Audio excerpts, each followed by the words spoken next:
Worried that you might be the cool kid, you wear the latest fashions on top of all the trends? Or have you ever worried you were too much in the mainstream, always so generic, more normal than your friends? Well, we've devised a test to put to rest your fears. There's no need to panic if you lend us your ears. Tonight you can't sleep easy after all that you've heard, cause if you like the show, then you're probably a nerd. Oh, Canon, it's Canon, it's all.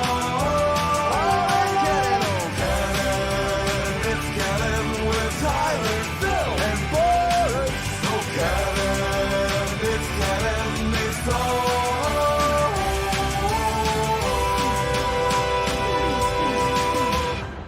in Canon.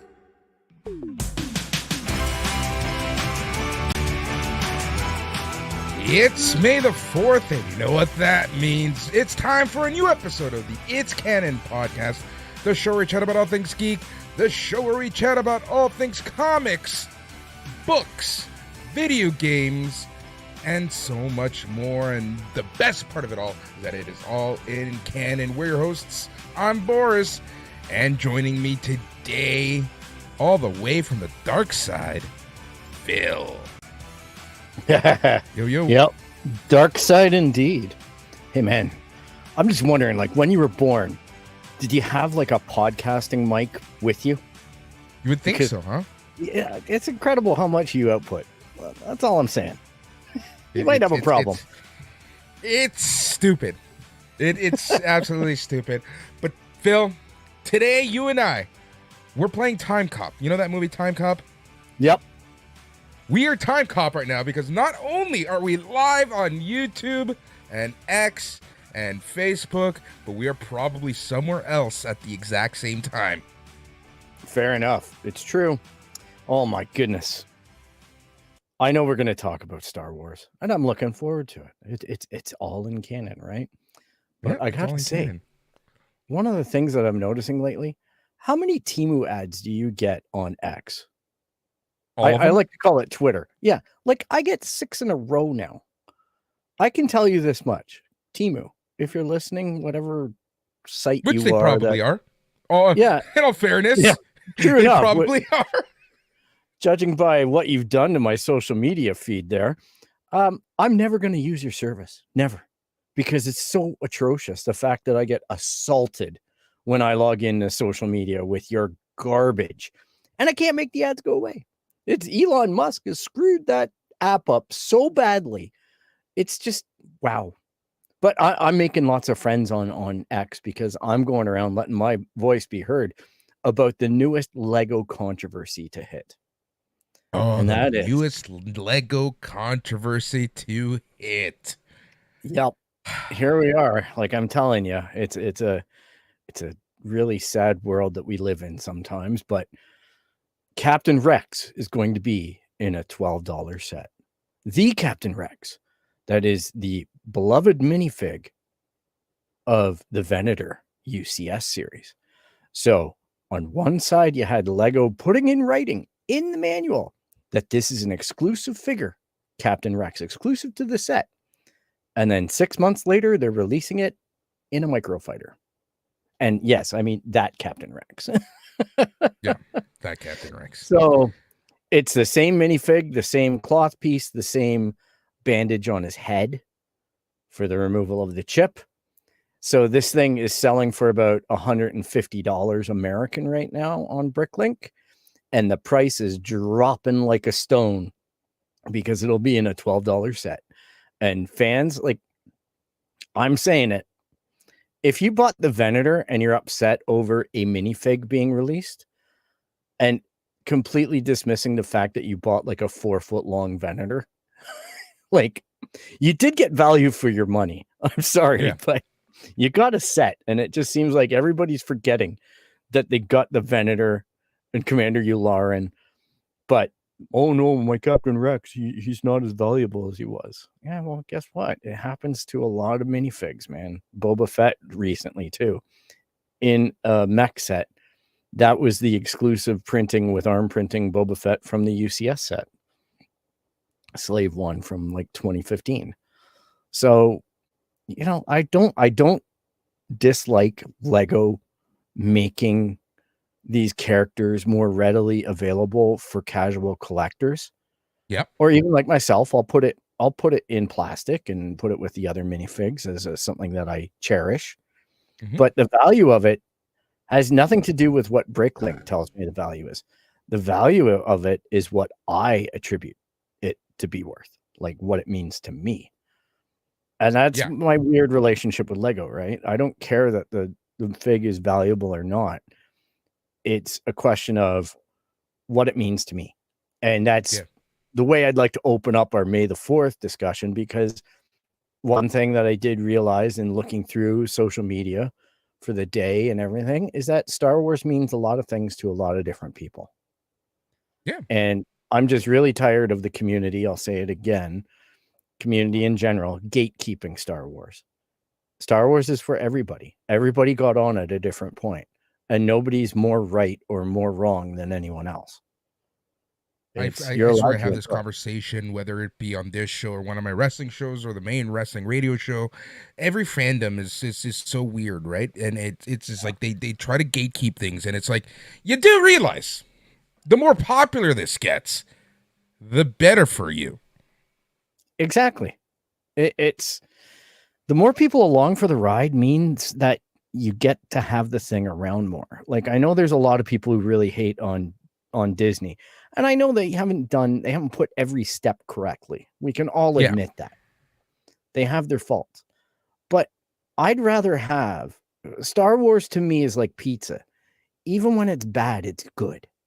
Yeah. Like it's I'd rather have more variety of stormtroopers, more variety of bad guys, good guys, stories in the universe, then here's your 6 films, we're done. If we, that's how we got Mandalorian. That's how we got the Great Andor. This is how we get Rogue One. Things like that. We're all to Disney's credit, right? Like, but we People lose it, forget about right? that. Yeah, well, it's easy when you look at Mandalorian season 3 sometimes, but it's just different, right? And that's Or not bad. Obi-Wan, or Obi-Wan. there are Boba misses. That's fine. It happens. Yeah, and you just have to live with it, right? It's at least they Yeah. tried something. At least That's they the tried thing, right? At least they're trying something in the grand scheme of stuff. So let's take a step back. Let's peruse. Let's view. Let's do some window shopping, you and I, my friend. Let's and for those of you listening here on the podcast version of the show, the best way to see what we're doing is by joining us over on YouTube, by following and subscribing to It's Canon Podcast. All right, let's take a look at this. I just clicked the May the Star Wars Day stuff. So Yeah, let's have a view of what's going on. that TIE Interceptor is hot. $299. That's probably going to be a buy for me at some point this year. The Tantive Boarding, Tantive 4, that is a great set. That one has fantastic minifigs, and you can stack them too. They join and become play sets that are interchangeable. The Sith, I like this one, the droid. Droidica. Yeah. You see, I'm not a fan of the Droidica, but I respect the fact that some people love it. I would like it. It's different, right? Yeah, it is. It's the only issue that I have with the Droidica is that it's more Technic than it is otherwise, and I don't get a personal thrill out of the Technic builds, but I understand the role that they need to be in. Like, you need to have them. Yeah. That diorama set, fantastic. Which one? The pod race. Yeah. Pod race cool one. That's a very cool one. Yeah, I've got the gunship already. I picked that one up. If you keep your eye on Amazon, they go on sale for 20 to 30% off quite regularly. Millennium Falcon MIDI scale, fantastic way to display the Millennium Falcon if you don't want to have a UCS set that's the size of a coffee table. That's exactly it, right? Like, I think this is perfect. I love it too. Like, I don't know. I like this so much. You can get them on Amazon for about $99, so $10 less than here. Those Clone Trooper packs, all right, but I've got the R2-D2. I caved. Do you got it? I have it. I bought it. I haven't built it yet. I really wanted the Darth Malak figure, and I've never bought a buildable R2D2, and I know he's your favorite character. And I was he's just Juan's like, favorite character. oh, okay. I thought he was yours.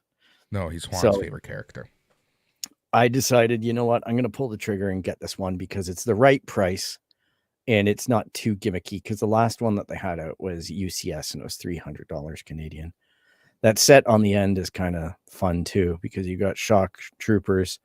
It's one of the first sets to actually depict Order 66, because it's a rescue of Grogu, and that's Ahmed Best, the guy who played Jar Jar Binks in the prequels, and was able to make a name and kind of forgive, and it was a beautiful story. Yeah, seeing it's a him in great that story. episode.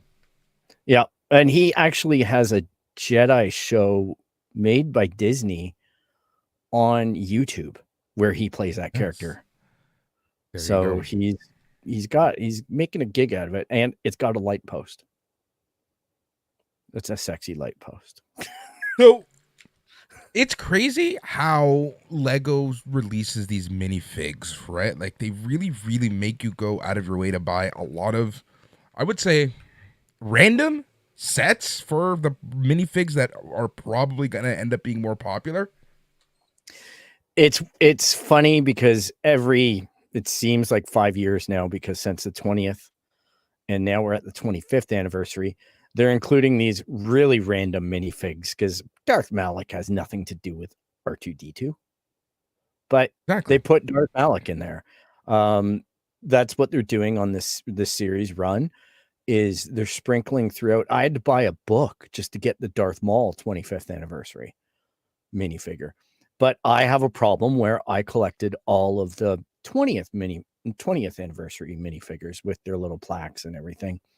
So the problem continues to manifest.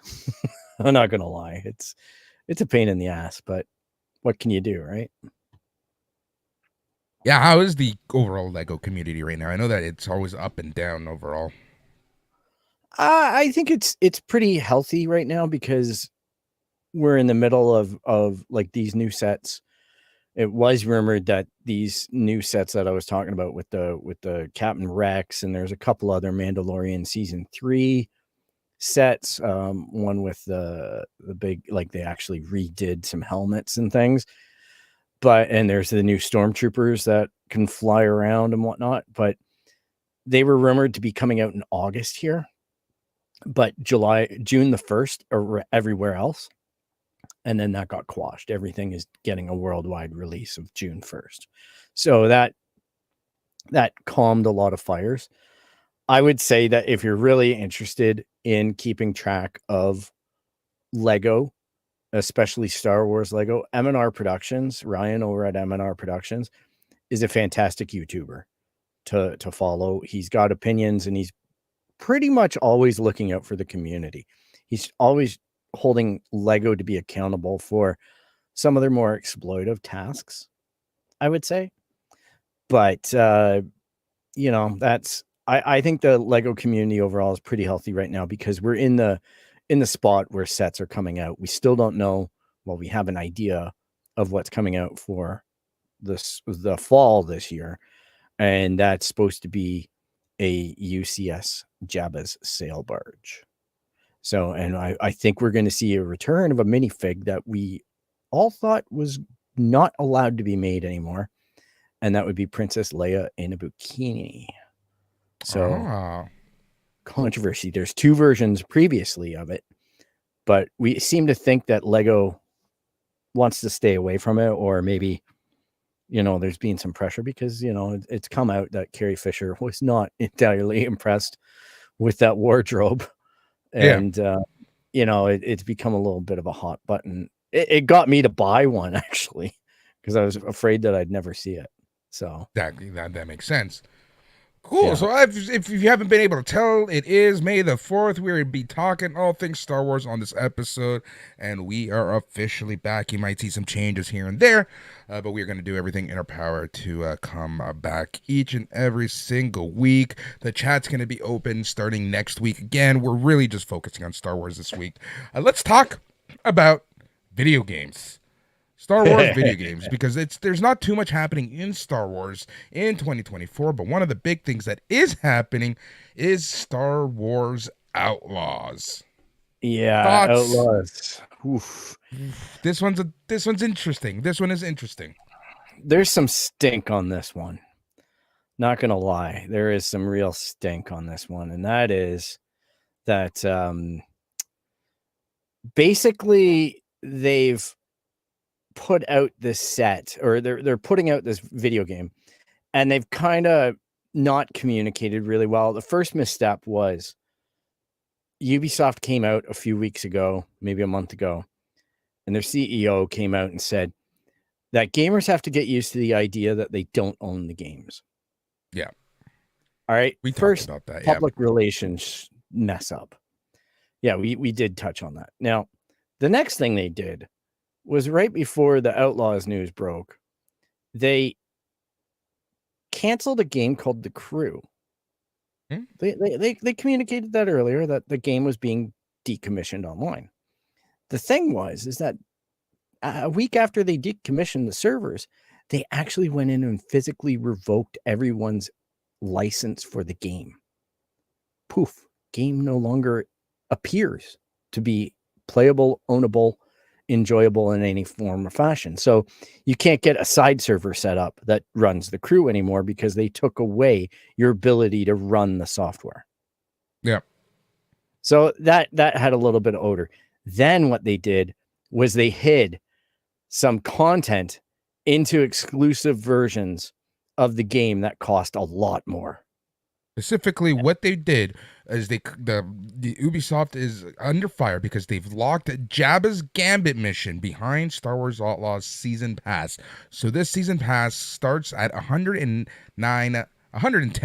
essentially for the gold edition, and up to $130, and that is the only way that you're able to play this mission. That includes every one of the most beloved characters in Star Wars. But let's remove the fact that this is Star Wars. Phil, we're the It's Canon podcast. We talk about stuff like this all the time. Let's talk about this new strategy, and is this the other future of video games and the video game industry, where you're going to be paying more or less depending on what comes in your game? Well, first things first, and they botched this as well. Jabba's Gambit is not all of the Jabba's content in the game. It's just one mission. So that's one thing, because there was a very big overreaction on the internet about it. And it kind of was like people clickbaiting, right? They were just trying to smear Ubisoft, which fair enough.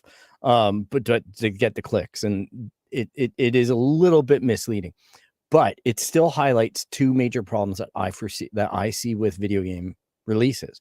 Number one is content being behind more expensive paywalls. Number two, early access. Doing their beta for them at a price. Doing their server maintenance. Like, here's the thing. Here's why I'm no longer pre-ordering any video game. Because I want to see after one weekend if it works. Because I'm tired of spending my money and getting nothing for it. Like, there's not even a guarantee that this game's going to be good. So you're putting extra money into the game, not only to play it a couple days early, which could be broken, and you don't know what you're actually going to get. So these publishers and producers are asking for a lot from their customers, and it just makes me laugh. I honestly feel like every episode that we do, we're just old men yelling at clouds, right? And it's just like, us as the consumers, man. The consumers is just they need to smarten up. We need to smarten up. Yep. It's really annoying as a video game consumer. And as well, there's a lot of, even within the video game realm, I know it's not quite Star Wars, but just look at the controversy that hit last week over Stellar Blade and how everybody freaked out about Stellar Blade having hypersexualized characters in it, and then it became very divisive on that front about who supports what in Stellar Blade, and then you get into the whole they're not even reviewing the game anymore. They're just making a social commentary on the logistics of it. They're just making a social commentary about the disgusting aspects or whatever they're doing this week, right? It's this year's really Harry annoying. Potter. It's this year's Harry Potter. Year's Harry Potter, exactly. And I don't know. Like, the funny thing was, I bought that game and I quite like it. To each their own, right? Yeah, but I like that type of game. It's not necessarily about what the woman in the game looks like. It's about the fast action and the anime type thing that I enjoyed. Yeah, and we all know you and my nephew's obsession with cartoon characters. Yeah, there's nothing wrong with that. There's nothing wrong with that. Oh my goodness. No, it's those have been the things that have really rubbed me the wrong way. Outlaws #1 and Stellar Blade. So going back to the whole, like, the future of gaming, like, do you think that this is going to be something that we're seeing more of? Yes. Yeah, that's what I'm thinking, right? And this is why, again, consumers, you pay with your hard-earned money. At the end of the day, we as consumers have the final say. Yeah, the only way to break the trends are to actually vote with your wallet. Stop doing the pre-orders. Don't pay for, content. Like, don't give into these strategies. The more you starve them, the more they're going to modify their behavior. So I've already seen it happening a lot with Forza Horizon 5, Forza Motorsport. They hid all kinds of stuff. You had to buy a more expensive version and buy the season's pass, so to speak, in order to get early access to the game by a week. It's a week. And you get to, then you're king of the pile. It's so funny because I was watching a kid on YouTube the other day and he's like, I want to be the Forza Horizon 5 Ultimate Collector, so I'm going to try and get every car. All right. I don't mean to brag because that game and me have an unhealthy relationship. In other words, the game owns me, but I don't own it. I have every car in that game.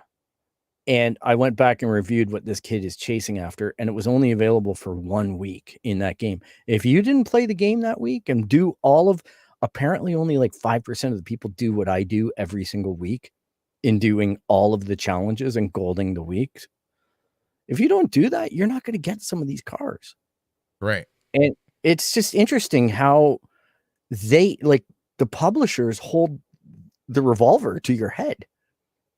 And I wish that there was a more level playing field so that everybody could get access to the digital content. Because it kind of, I wouldn't want to be, I've gone back and I've started playing Horizon 4, which I wasn't as completionist on. And it's frustrating when I go in and I go, I want to use this type of car. I don't have it. I can't get it. It's just not in the game anymore. You know who I feel sorry for? The people who are obsessive compulsive and have to be completionist. Like, you're really fucking with some people's mental health. Yeah, it's crazy. It is crazy when you think about it like that. And that's the stuff that I've got friends who are like that. And believe me, I've joined the ranks, unfortunately, and I don't feel good about that. I hate to say it, but it kind of sucks when you're at the game's mercy and you just can't have mental health rest unless you get it done. Like, seriously, Thursday nights, I'm up until about 11 o'clock, which isn't late for a lot of people, but it is for me. And I'm just grinding away that entire week's content in one night. And I like to go to bed knowing that I've done it. So it's kind of funny. Live service. Is this a live service game? Yeah, it is. That's what I mean. It's like you get the double whammy there. You're getting the double whammy of the fact that not only are you getting certain content if you pay certain prices, but it's also a live service game. So once again, consumers, you have the say. Yeah, and the one good thing about, I'll say this about Forza, is the actual gameplay isn't a serviced gameplay. Like they can take their servers down and you're still going to be able to play a certain degree of the game, I believe. But I do worry about the state of gaming in how much is controlled and how much we're moving away from the disc having the game on it. I know we've always circled around that on the show, but that's really becoming a big issue is the Even if you publisher buy it holding physically, you're really not buying it physically at this point. No, and you know what? You know what it is? You're essentially buying a license of the game in a way. Yep. You're buying a lie if you compare it to movies. Yeah. Because movies, I know I can always go back and watch the movie. Yeah. Like I was really happy. Like my big purchase, aside from getting the new Carson Teva helmet for May the 4th, was getting Andor and Obi-Wan on Steelbook. So I can watch them in 4K whenever I want to. And I don't need to. Here's the thing that always gets to me, right? What version is it? Like, That's the version, as far as I'm concerned, that's the most canon. Yeah. Because it's what they committed to disc. If that makes sense. I understand exactly what you mean. Yeah. So that's been my attitude with it. And yeah, we'll see what happens. It's taking a step back, Star Wars Outlaws, is this a game that you're going to check out? What are your thoughts? What's Phil thinking? What's old man Phil going to do with this game? I've had a problem with Ubisoft for a while. I have enjoyed their games in the past. Division 2. I really enjoyed those. You played a shit ton of those games. I did. And I haven't hated a lot of the Assassin's Creed games. I've enjoyed those. The issue that I'm having is they just seem to make these stupid boneheaded comments all the time. They're executives and their practices with the crew. I feel bad because I bought the Crew Motorfest, even though I said I wasn't going to buy any more Ubisoft games. I succumbed to the competition's version of Forza because I just wanted to see what their take on this type of game was. I will probably be participating with the Outlaws game. I'm not annoyed at all. I think the main character looks great. I think the potential for storyline is fantastic. I love the time period that it's in. There's a lot of bonuses, but I'm not going to be the guy that plays it on day one. I'm going to be the guy that plays it a week later. And that's okay. It's a single player for me. It's going to be a single player open world game. I don't always excel at open world games. I'm much better at a guided game like Jedi Survivor or Fallen Order. But hey, I am looking forward to more action in the Star Wars universe. All right, we talked some Lego, we talked some video games, let's talk some TV series.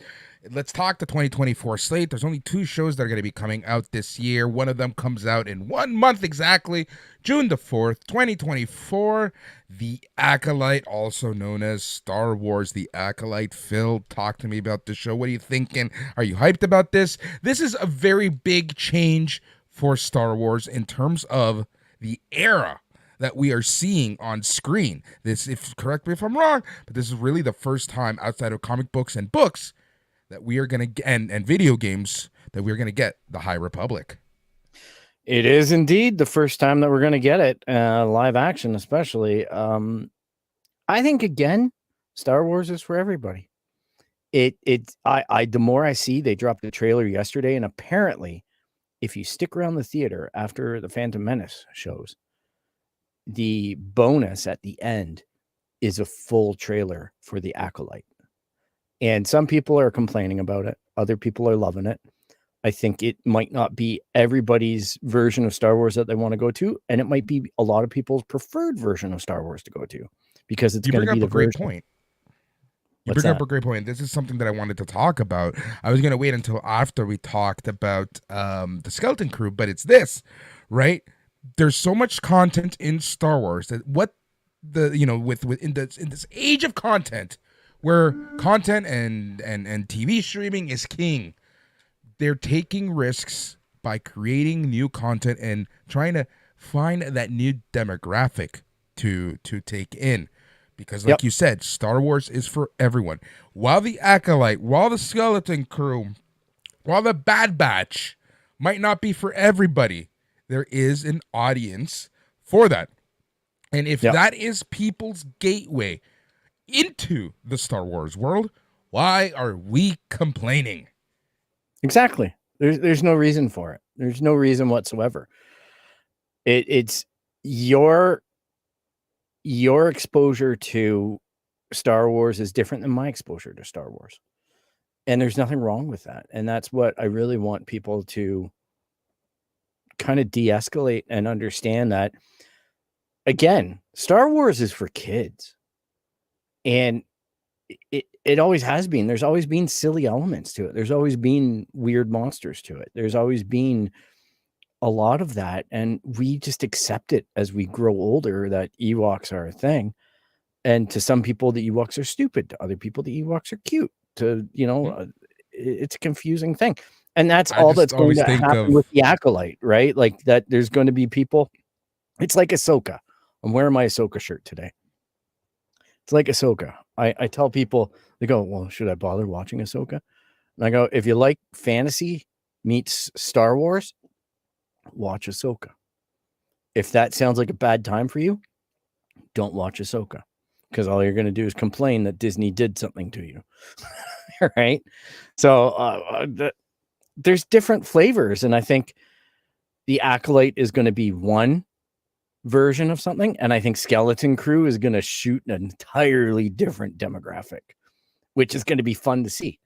At the end of the day, I just try to sift through episodes of stuff and figure out, does it feel like Star Wars to me? And by gosh, most of it does. Like, I actually shed a tear watching the end of Bad Batch because I felt like I had just watched the finale for 7 seasons of Clone Wars, and then the logical extension of that, it felt like it closed, the loop closed.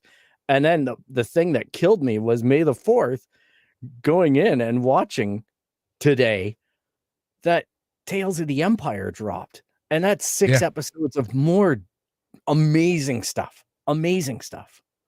So it's crazy that Dave Filoni is going full on unhinged with the keys to the Star Wars car and getting, like, nobody even was really marking that was coming up. And here they just go, oh yeah, May 4th, we're going to throw you this season of, you had Tales of the Jedi. Now you're going to get Tales of the Empire. Morgan Elsbeth, her backstory. You get, it's just, and again, it ties back to Clone Wars, all of it. It was just fantastic. And the animation was great. The music was great. Stories were fantastic. All right. Put a pin on that. So The Acolyte is scheduled to premiere on Disney Plus on June the 4th, 2024. The first 2 episodes are coming out on that day, and then the other 6 will be released weekly. And for those of you wondering, The Acolyte is actually, we did talk about it being set in the High Republic, but it's at the very end of the High Republic era, about 100 years before Episode 1, The Phantom Menace. Yep. That's already got some people. So we're not going full High Republic, which I think for TV viewers, we're going to have to ease people into the High Republic, because when you get deep into the High Republic, man, it basically becomes Lord of the Rings. Yeah, it's actually more fantasy than anything else. It's a totally different time, and it hasn't, I hate to say this, I hate to admit to it, but I pride myself on being caught up on a lot of canon, especially since Disney took over Star Wars. But the High Republic, I haven't dove into. Same. The books, a lot of the books, remember, the first set of books were YA books. They were not meant for us. Yeah. And not that's we can't read them, but it's just like we weren't the demographic. So it never really appealed to me. Yeah. That's exactly it. I have the books. I've tried listening to them. I've tried moving through them the way that I do other content. found it difficult. And it's not that it's bad. It's just not what I want out of Star Wars, but it's what other people, I've seen other people get tattoos. Like Molly from Star Wars Explained has a High Republic tattoo on her wrist.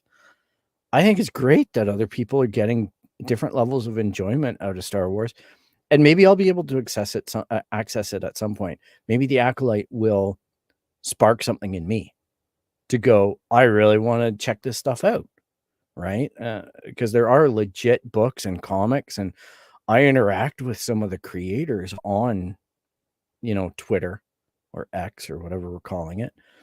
And they all seem like very well accomplished, articulate, well-written, well-spoken people. It's just been a slippery thing. I guess I'm just overextended on Star Wars. It's Yeah. a No, I tough get thing to that. say on May the 4th, but there's just so much of it, and I'm so thankful for that. Let's talk But- about the next show, which is coming out November, December of this year, most likely, and that is Star Wars: The Skeleton Crew. This takes place at the same time as The Mandalorian, and it's a follow-up on The Return of the Jedi. They call it a coming-of-age story about 4 children who make a discovery on their home planet, get lost in the galaxy, and go on an adventure to get back home. So basically, this is Star Wars version of Star Trek Voyager. In a little bit of a weird way, yes. I think this particular show denotes a real targeting of a different demographic for Star Wars. And that, again, that's a good thing. It might not be everybody's piece of cake. But Phil, this is the But thing. I think a it's- show like this, if you think about it, they're on a voyage, they're trying to get home. We're going to see some crazy stuff. We're going to see some crazy connections being made deep in Yep. space. They might find some labs and secret projects going on. I think there's going to be a Right? huge amount of tie-in. Yeah. That's what I think.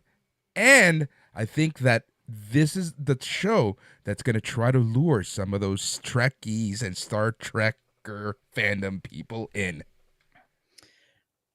It might. Sure. Will it work? I don't know. But Yeah. this is the closest thing to a Star Trek show that you're going to get in the Star Wars world. I don't dispute that. I haven't really thought about it like that, but I know that there's some tie-ins that are going to go to the Skeleton Crew that's already been kind of hinted at by a lot of people. So I'm looking forward to that part of it, or at least seeing it explored by the community. But yeah, it's going to be a fun thing. That's for sure. It's going to challenge. I think it's going to be more controversial. That's what I'm afraid of.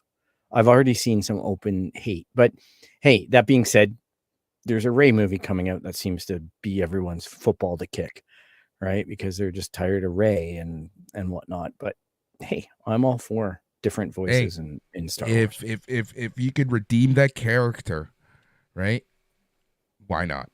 Let's do it. Yeah. That's kind of how I am. Let's talk about movies before we go. Star Wars movies. So one of the announced movies, shows turned movies, is The Mandalorian. Seems that The Mandalorian Season 4 is now going to be a full-fledged movie coming out in 2026 entitled The Mandalorian and Grogu. Yep. I don't know how I feel about this. I'm excited to see Dave in the director's chair and creating this, but I just feel like they better land this correctly, because season 3 was a little bit of a misstep in the timing of the season, like the way that its beats went down for me. It was a misstep compared to the first 2 seasons, and I'm hoping this isn't a movie of season 4. Well, that's the thing, right? Like, the problem here's the issue that I have, right?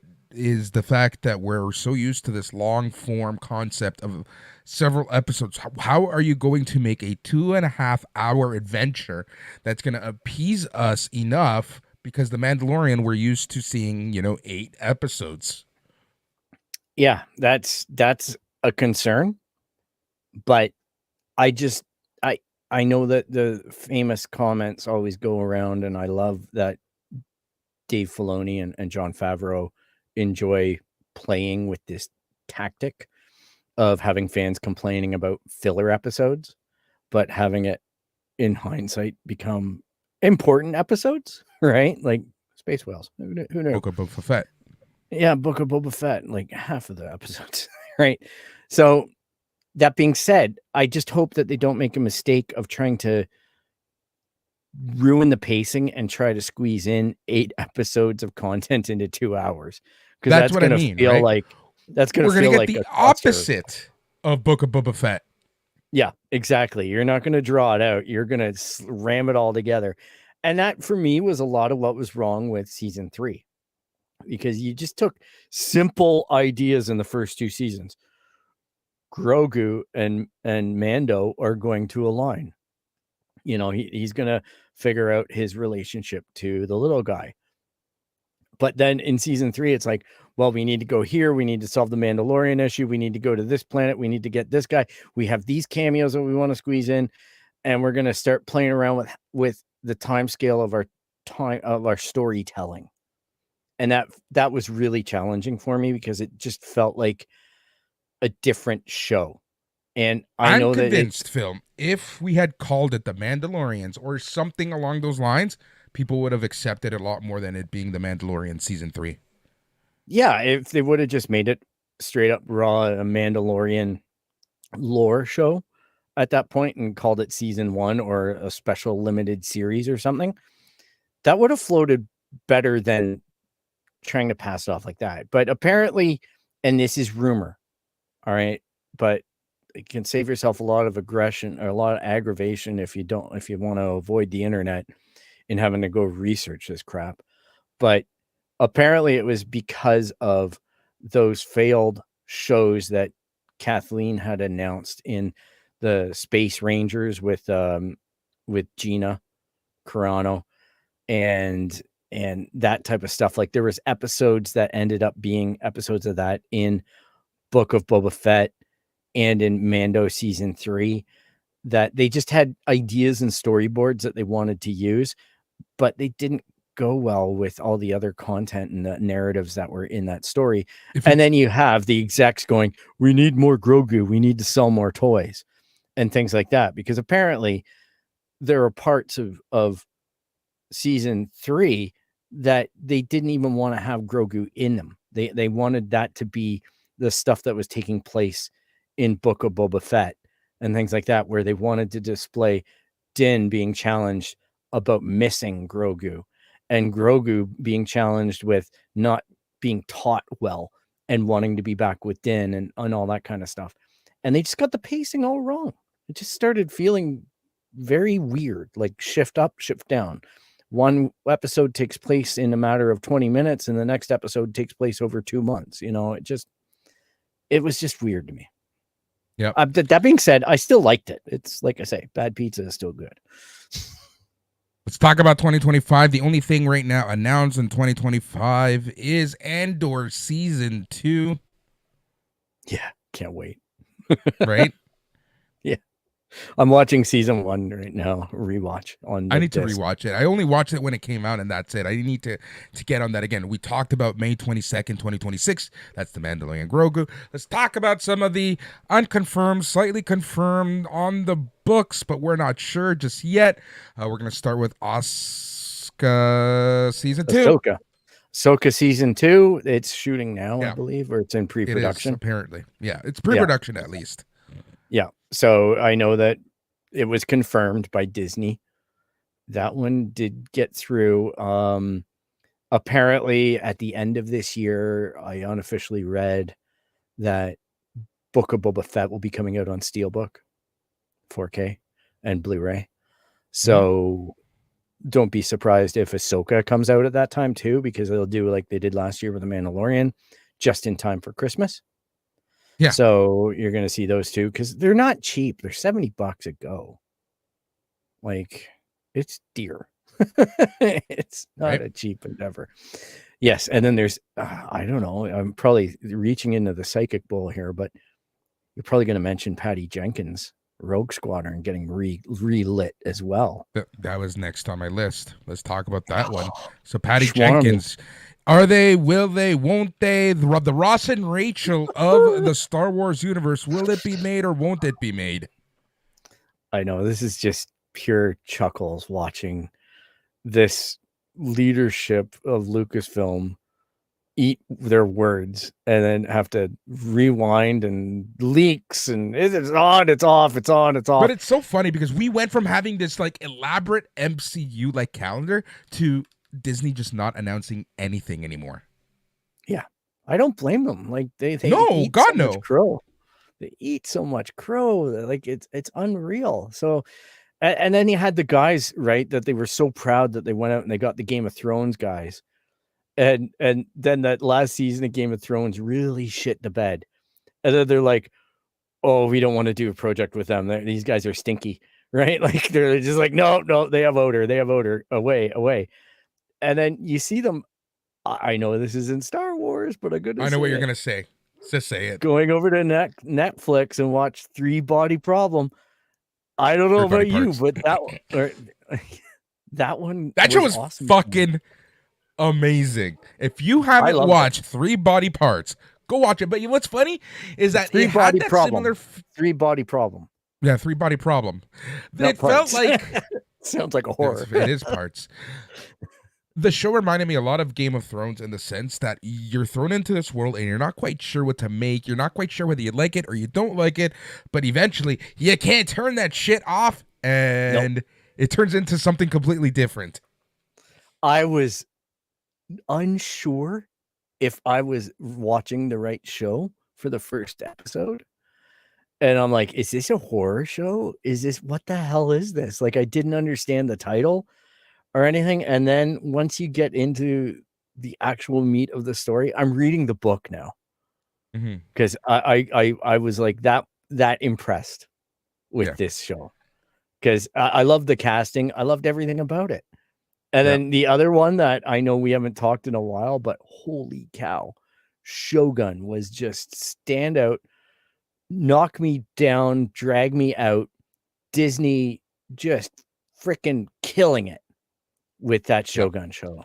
We'll talk about those 2 shows and so much more on next week's episode when we catch up on everything else. Let's go back. So Monarch. We talked about Ahsoka. That one was great too. We talked about the Rey movie. Then there's the untitled Dave Filoni Star Wars movie. Yep, that one's supposed to end the Mandoverse. So who knows? Maybe it's going to be a trilogy. We don't know. There's a lot of swirling. Then there's the rumored untitled James Mangold Star Wars movie. I think that one's dead. Ford v Ferrari, Indiana Jones, and the Dial of Destiny. For those people who don't know who he is. Yeah, he's a good one, but I think that deal is dead. It's just they haven't officially killed it. The rumor mill is that they've killed it. Deal that needs to be dead is the Taika Waititi Star Wars movie. Oh, After look. I watch what?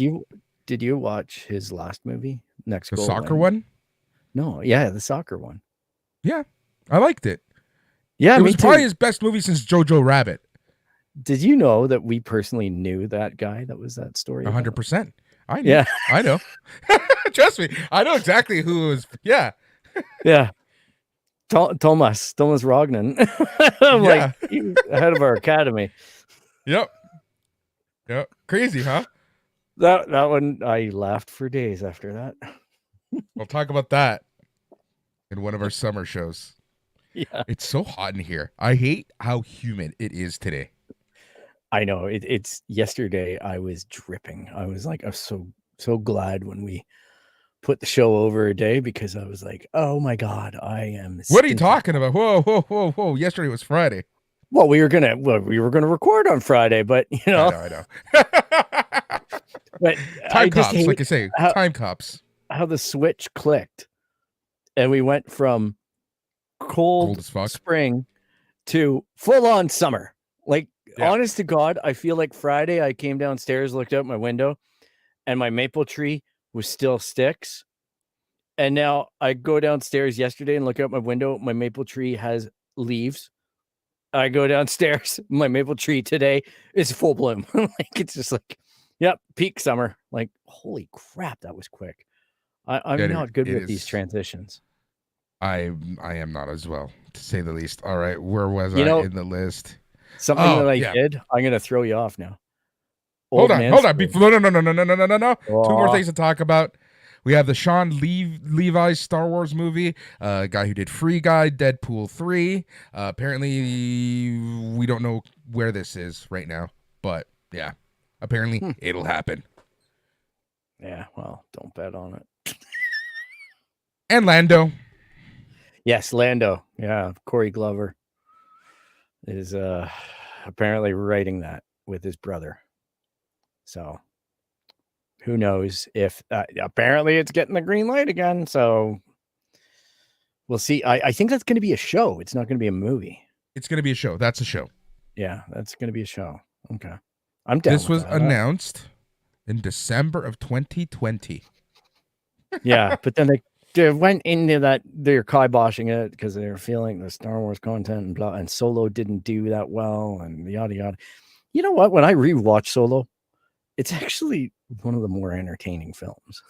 Like, once you get over the fact that it's not Harrison Ford, it's a different interpretation of Han Solo, but it's also young. Emilia Clarke was awesome in it. Like, she was awesome. Yeah. Everyone but Han was good. Yeah. I didn't enjoy some of the Chewbacca stuff, but I enjoyed other parts of the Chewbacca stuff. So I'm like, it was a wash for me. I thought Beckett was just a fantastic character to see how Han modeled himself after that guy. And then also Paul Bettany was, considering Paul Bettany wasn't even supposed to be in it. That was Ron Howard's way of fixing the movie of Benioff and Weiss or whatever it was, or Lord and Miller. Yeah. So I would really want to see the Lord and Miller version of that movie. No, don't ever say that. No, let's. We learned after the Snyder Cut. Let's let these things die. Well, get it right the first time, or let them die. Someone let Rebel Moon die, please. I haven't even watched it. Have you watched the second one? I refuse to. I went. I put myself through it last weekend. There is a 10-minute slow motion scene of them thrashing wheat. And I'm just like, what the hell? How come this is a montage in the movie? And I'm not blaming Scott Snyder for it per se, but this might be the first time that an AI has really been writing a script. Like, it just felt like everybody had 7 fingers.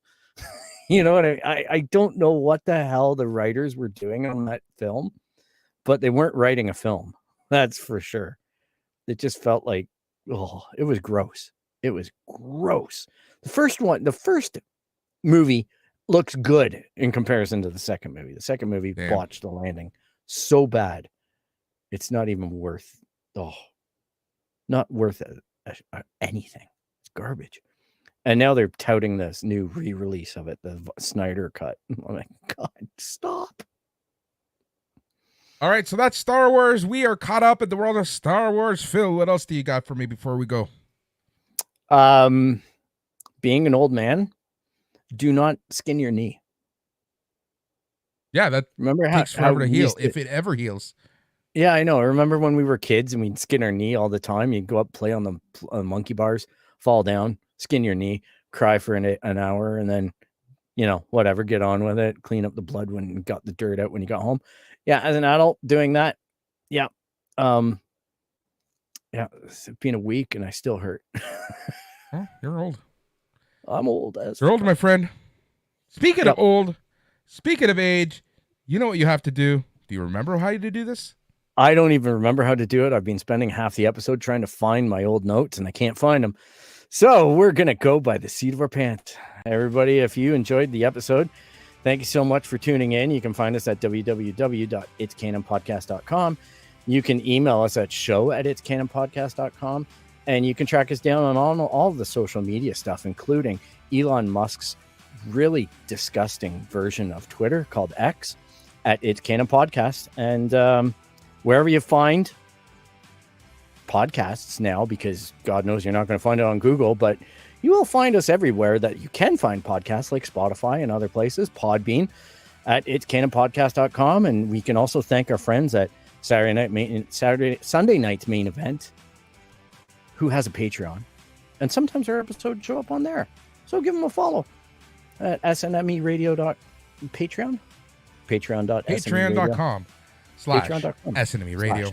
There we go. You see, I got the plug part right. There we go. But you got it. I'll be better prepared next time. So thank you so much for spending your time with us. Thank you so much. May the 4th be with you, Phil, and to everyone listening. It was an awesome time being back in chat. All things Star Wars here on the It's Canon Podcast, the show where we talk about all things geek, the show where we talk about all things video games, books, comic books, toys, Lego, and so much more. We talk about anything and everything. And Phil, do you know what the best part of it all is? Well, may the 4th be with you, but it's all in canon, baby. That's right. It's all in canon. Until next time, take care. And stay tranquilo.